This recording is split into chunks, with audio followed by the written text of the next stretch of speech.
In this video, I will explain why these tactics don't work and how they are actually harming your chance for healthy relationship and what you should focus on instead.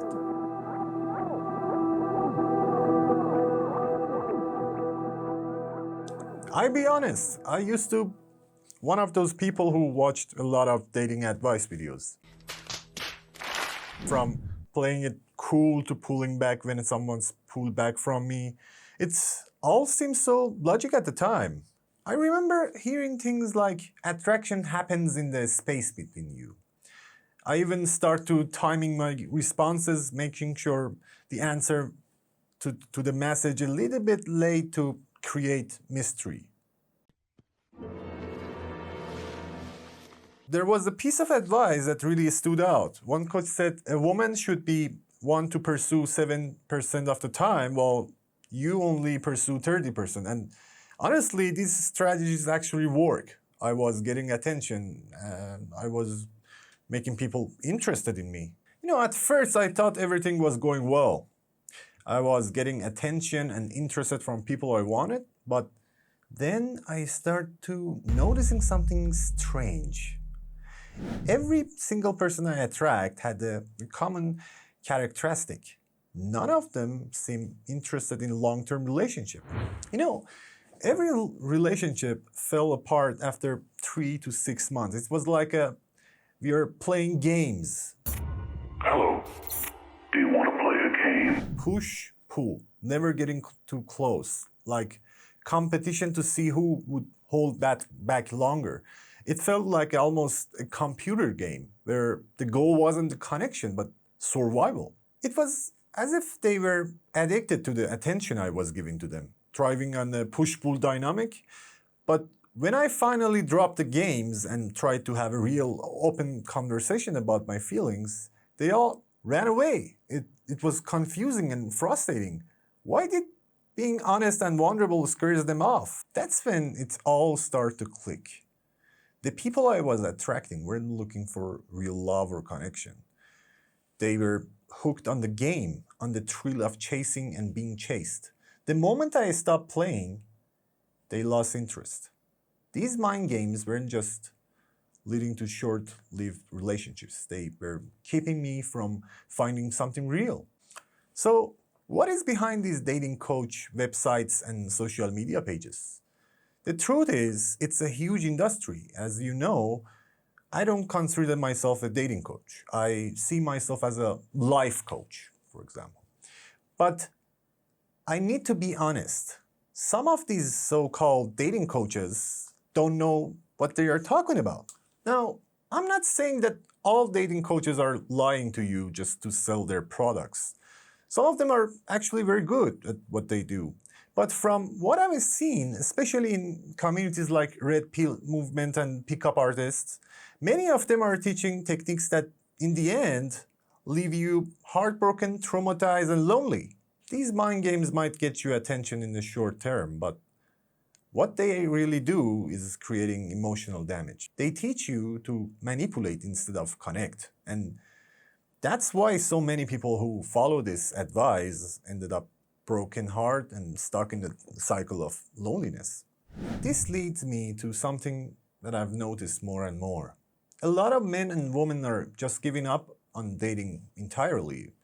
It's no surprise when the advice they're getting revolves around manipulation and playing games. They end up hurt, confused, and disconnected. Eventually, they start to feel like real connection is impossible. It's no wonder so many people are walking away from dating. These games make it feel like a real emotion or something to be avoided, like vulnerability is a weakness. But the reality is, without vulnerability, there is no foundation for real relationship. And that's exactly why more people are feeling burned out by the dating world. Another problem is that these techniques destroy trust.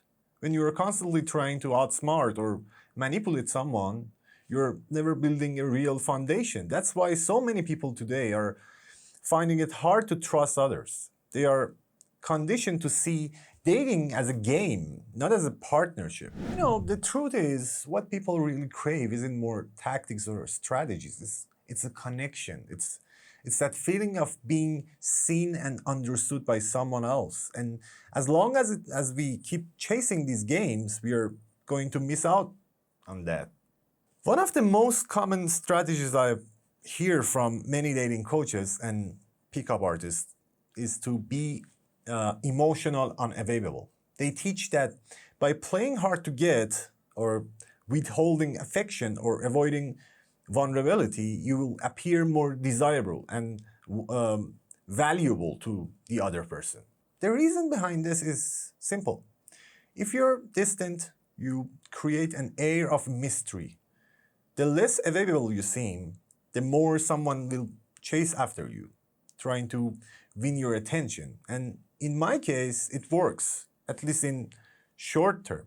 While emotional unavailability might get you noticed, it leads to relationships that are superficial. When your interactions are based on manipulation, you never form a deep bond. What you create is a fragile and surface level.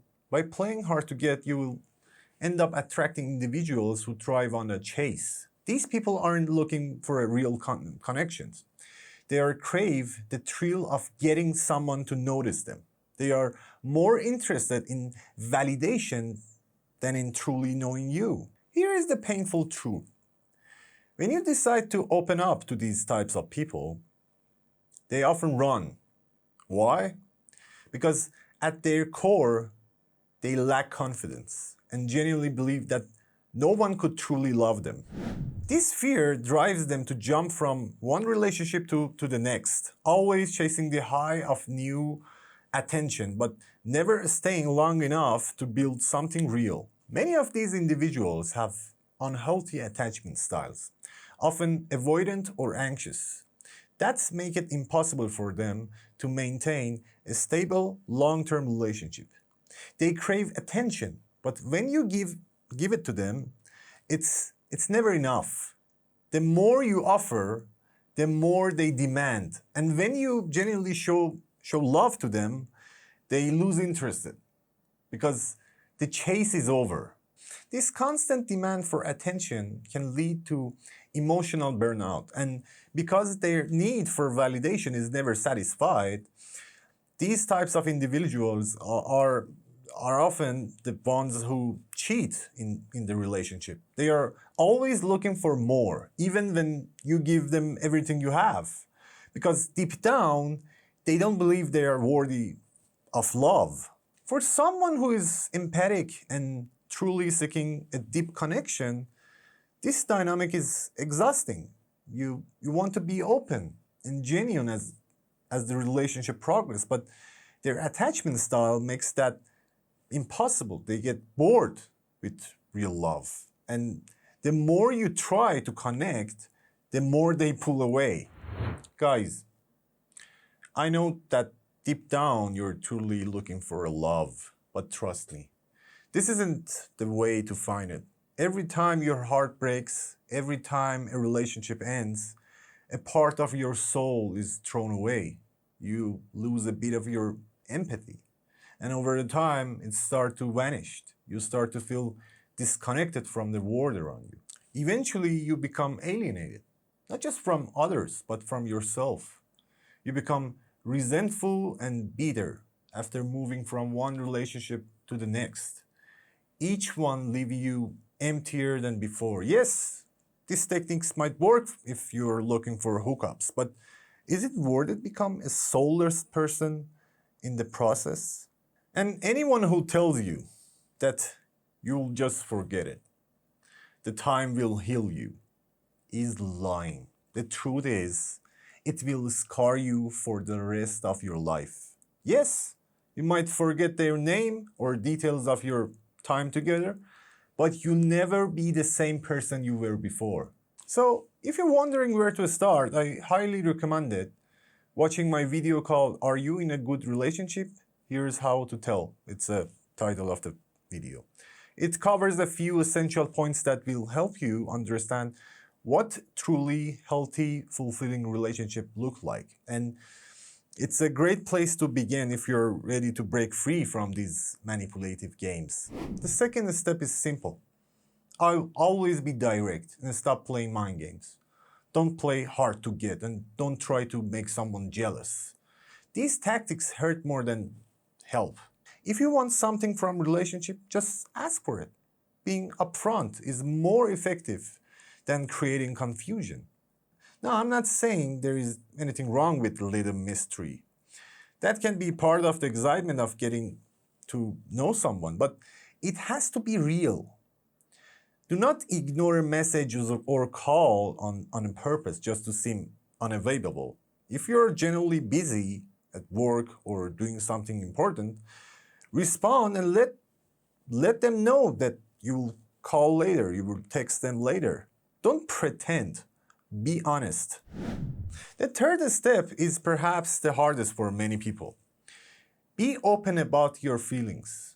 I know some dating advice that tells you that if you reveal your feelings, the mystery go away and you will destroy the mystery. But that's not kind of relationship you want to be.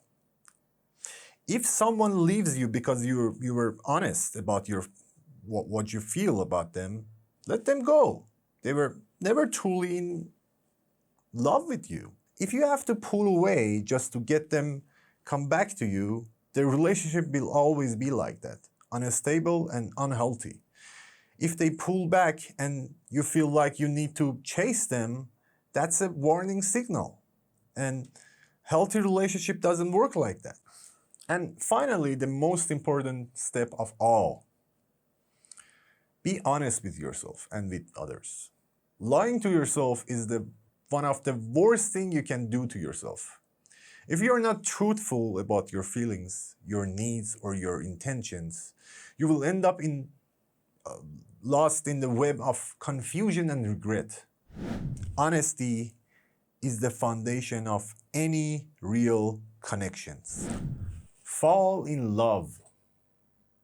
I've always liked that expression because it captures the essence of what love is.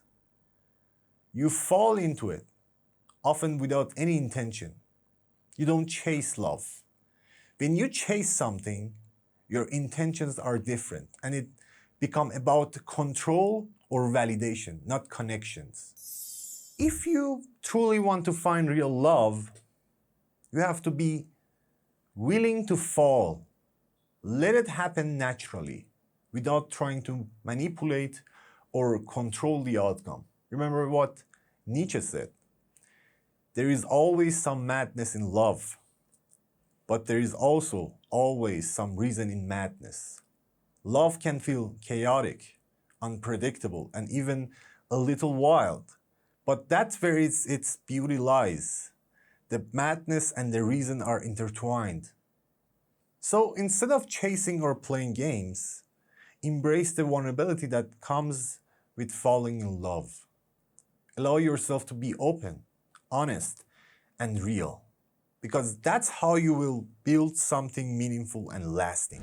Real love isn't something you can force or manipulate. It is something that grows naturally when two people are willing to be vulnerable with each other. So stop chasing, stop playing games, and instead fall into love, because that's where the magic happens. Remember, awareness is the first step towards transformation.